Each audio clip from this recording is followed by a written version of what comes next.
ফিশারিজে যারা আছে ইতিমধ্যেই কিন্তু তাদের যে অনেকে বলেছেন যে একটা উপজেলায় একজন রয়েছে, সেই ফিশারিজ যারা রয়েছেন স্টুডেন্ট রয়েছেন ইতিমধ্যেই ফিশারিজের পদের অ্যাপ্রুভাল কিন্তু হয়েছে প্রায় 500 অধিক।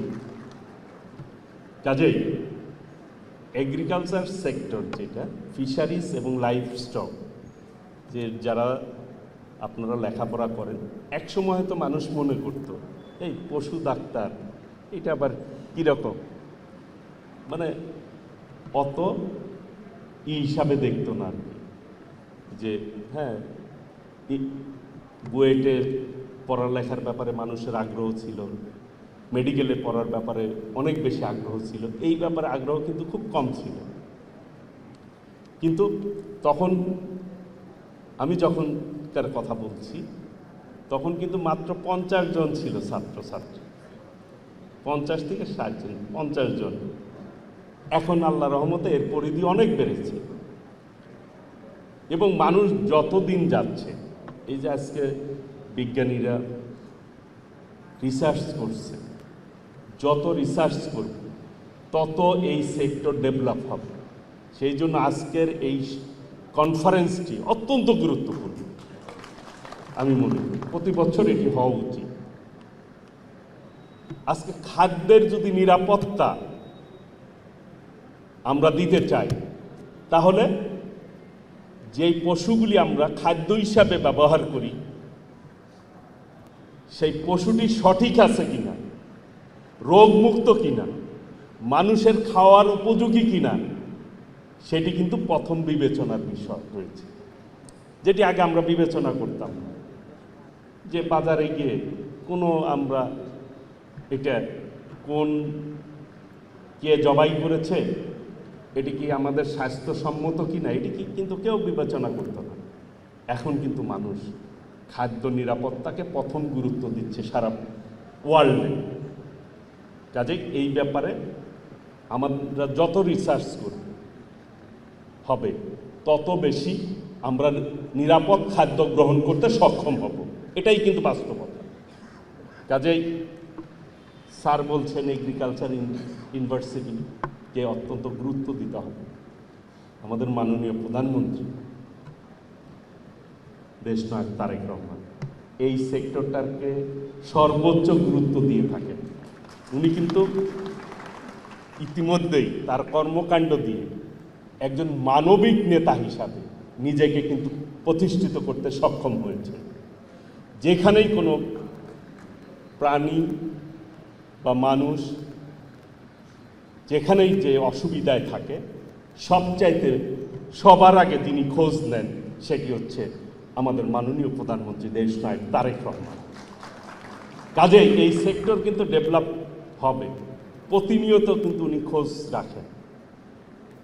আজকে বাংলাদেশকে যদি আমরা খাদ্যে এবং প্রোটিনের অভাব যদি আমরা ঠিকভাবে পূরণ করার জন্য আমরা সক্ষম হই, সেটি নির্ভর করে এই প্রাণী সেক্টরের উপর, লাইফ স্টকের উপরে। কাজেই এই ব্যাপারে আমার জায়গা থেকে আমি সবসময় খোঁজ রাখার চেষ্টা করি এবং এই সেক্টরটাকে কিভাবে আরও এগিয়ে নেওয়া যায় সেই ব্যাপারে অবশ্যই আমাদের সরকারের পক্ষ থেকে আমরা সর্বোচ্চ পদক্ষেপ নেব আল্লাহর রহমতে।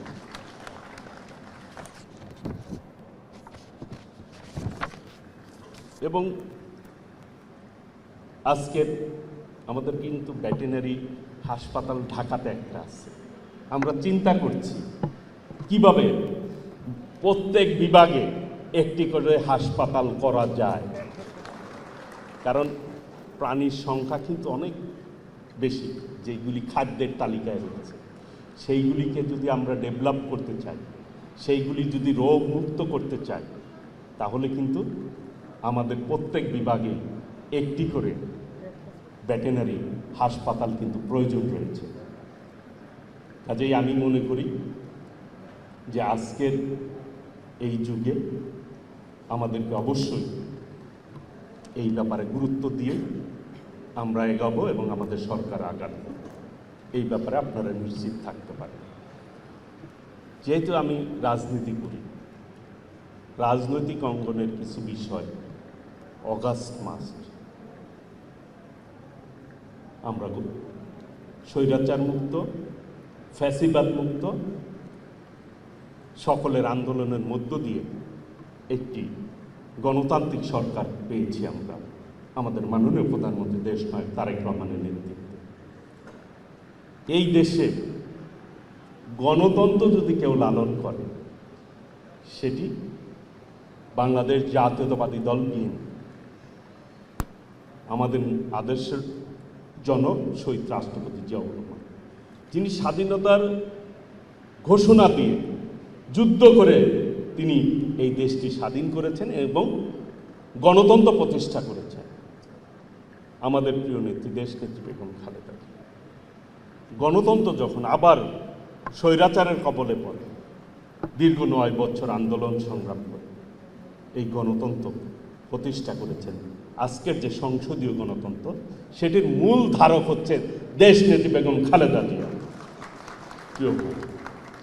24 আন্দোলনে মূল নেতৃত্ব দিয়েছেন আমাদের মাননীয় প্রধানমন্ত্রী দেশনায়ক তারেক রহমান। উনি কিন্তু এই আন্দোলনের কৃতিত্ব নিজেই ঘোষণা করেছেন যে বাংলাদেশের আপামর জনগণ এটি নেতৃত্ব দিয়েছে। বিএনপি একমাত্র দল যারা কখনোই এই দেশের গণতন্ত্রের বিপক্ষে কখনো যায় না। বিএনপিকে কেউ রাজাকার কিন্তু বলতে পারবে না, কারণ স্বাধীনতার মহান ঘোষকের দল হচ্ছে বিএনপি, যিনি বাকশাল থেকে এই দেশের মানুষকে বহুদলীয় গণতন্ত্র দিয়েছেন। বিএনপি একটি আধুনিক উদার গণতান্ত্রিক দল হচ্ছে বিএনপি। এই যে আজকে ইলেকট্রনিক্স মিডিয়ার সাংবাদিক ভাইরা আছেন, প্রিন্ট মিডিয়ার সাংবাদিক ভাইরা আছেন, বিএনপি কিন্তু কোনো নিউজ কন্ট্রোল করে না। ওভার স্বাধীনতা দিয়েছে বিএনপি এই গণমাধ্যমগুলোকে। আমরা ডেমোক্রেসিতে বিশ্বাস করি। যতবার বাংলাদেশের মানুষ নিরপেক্ষভাবে ভোট দেওয়ার সুযোগ হয়েছে ততবার বাংলাদেশের মানুষ বিএনপিকে বেছে নিয়েছে। কারণ যে গণতন্ত্র টিকে থাকুক এটি ধারণ করে বিএনপি। শহীদ রাষ্ট্রপতি জিয়াউর রহমান, দেশনেত্রী বেগম খালেদা জিয়ার পরে এখন গণতন্ত্রের নেতা, মানবিক নেতা মাননীয় প্রধানমন্ত্রী দেশনায়ক তারেক রহমান। এখানে ছাত্রছাত্রীরা রয়েছেন, শিক্ষকরা রয়েছেন, সকলেই সবচেয়ে জ্ঞানী ব্যক্তিগর্ব এখানে উপস্থিত রয়েছে। একজন নেতা বা একজন ছাত্র নেতার কাছে দেশবাসী কি চায় বা তার কর্মীরা কি চায়, যে সেই ছাত্র নেতাটি মঞ্চে দাঁড়িয়ে উল্টাপাল্টা বকাবকি করুক, কাউকে আজে বাজে কথা বলুক। নেক্সট জেনারেশন এদের কাছ থেকে কি শিখবে? এটা কি কেউ পছন্দ করছে? যারা বলছে তারা মনে করছে যে আমার ইউটিউবে ফলোয়ার্স বাড়ছে বা লাইক কমেন্টস বাড়ানোর জন্য উল্টাপাল্টা কথা বলছে। ভবিষ্যতে বুঝবেন, জনগণের সামনে যখন আসবেন সমর্থনের জন্য, তখন বুঝবেন যে আপনার এই সমস্ত কর্মকাণ্ডের জন্য জনগণ শূন্য হয়ে গেছেন। আপনারা, জনগণ এই সমস্ত জিনিস পছন্দ করে না। বর্তমানে এই ফ্যাসিবাদ মুক্ত পরিবেশে মানুষ চায় যে একটি বৈষম্যহীন সমাজ গঠিত হোক, একটি গণতান্ত্রিক সমাজ গঠিত হোক। 5 বছরের জন্য জনগণ রায় দিয়েছে। আপনি 5 বছর দেখেন আমাদের কর্মকাণ্ড কি। প্রথম দিন থেকেই উল্টাপাল্টা কথা বলতেছে। আগে পদক্ষেপগুলি দেখেন। এ পর্যন্ত মাননীয় প্রধানমন্ত্রী যে কয়টা পদক্ষেপ নিয়েছেন, জনগণের স্বার্থে নিয়েছেন। ফ্যামিলি কার্ড, কৃষক কার্ড, কৃষি ঋণ মওকুফ করেছেন, ইমাম মসজিদদের বেতন ভাতা দিয়েছেন, বৃক্ষরোপণ কর্মসূচি গ্রহণ করেছেন। বিগত ফ্যাসিস্টরা বন উজাড় করে ফেলেছে। যেই জন্য মাননীয় প্রধানমন্ত্রী আগামী 5 বছর 25 কোটি গাছ লাগানোর কর্মসূচি ঘোষণা করেছেন। আজকে নদী নালা, খাল বিল, নদী তার নাব্যতা হারিয়ে ফেলেছে, খাল বিল আজকে দখল করে ফেলেছে। সেই ব্যাপারে শহীদ রাষ্ট্রপতি জিয়াউর রহমানের যে খাল খনন কর্মসূচি সেটি গ্রহণ করেছেন আমাদের মাননীয় প্রধানমন্ত্রী দেশনায়ক তারেক রহমান। তিনি সকালে সবার আগে অফিসে যান এবং সবার পরে অফিস থেকে ফিরে রাত 10টা-11টা পর্যন্ত কাজ করেন। উনি তো আরাম আয়েশ করছেন, সরকারি প্রোটোকলও নিচ্ছেন না, সাধারণ মানুষের মতো চলাফেরা করছে। উনি সব সময় বলে থাকেন, আমাদেরকে নির্দেশ দেন, জনগণের সঙ্গে থাকুন, জনগণেরকে সঙ্গে রাখুন।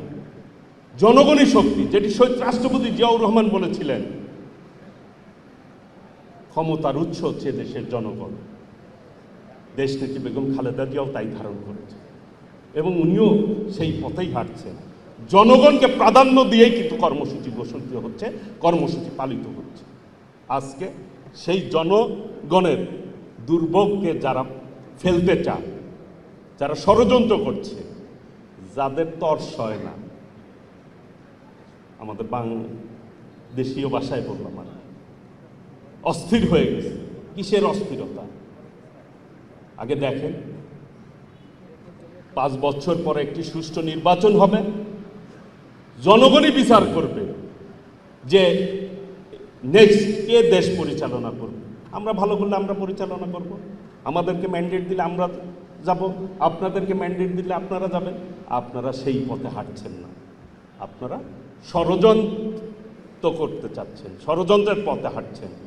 আমরা বলতে চাই, ষড়যন্ত্রকারী, নির্যাতনকারী, ফ্যাসিবাদ, স্বৈরাচার, রাজাকার কখনোই জনগণ গ্রহণ করে নাই, আগামী দিনেও করবে না ইনশাআল্লাহ। কাজেই এখনো সময় আছে, সঠিক পথে হাঁটুন, তাহলেই দেখবেন রাজনীতি সুন্দর হবে, দেশটি সুন্দর চলবে। যেটি আমাদের মাননীয় প্রধানমন্ত্রী বলে থাকে, আমার আগে আমরা, আমাদের আগে দেশ, সবার আগে বাংলাদেশ। এই দেশটাকে বুকে ধারণ করতে হবে, সেই জন্যই উনি বলছেন কর্ম করতে। তিনি আরেকটি স্লোগান দিয়েছেন, করব কাজ, করব দেশ, সবার আগে বাংলাদেশ। আমরা দেশটাকে ধারণ করতে চাই, আমাদের দেশের মানুষকে আমরা মূল্যায়ন করতে চাই। দেশটি আমাদের সবার, কারো একার না। কাজেই সম্মিলিতভাবে আমরা এগিয়ে যাব ইনশাল্লাহ, এই দেশটিকে এগিয়ে নিব। আজকের এই সায়েন্টিস্ট ডে কনফারেন্স বার্ষিক সম্মেলনের আমি শুভ উদ্বোধন ঘোষণা করছি। সকলকেই ধন্যবাদ জানিয়ে আমি আমার বক্তব্য শেষ করছি। খোদা হাফেজ।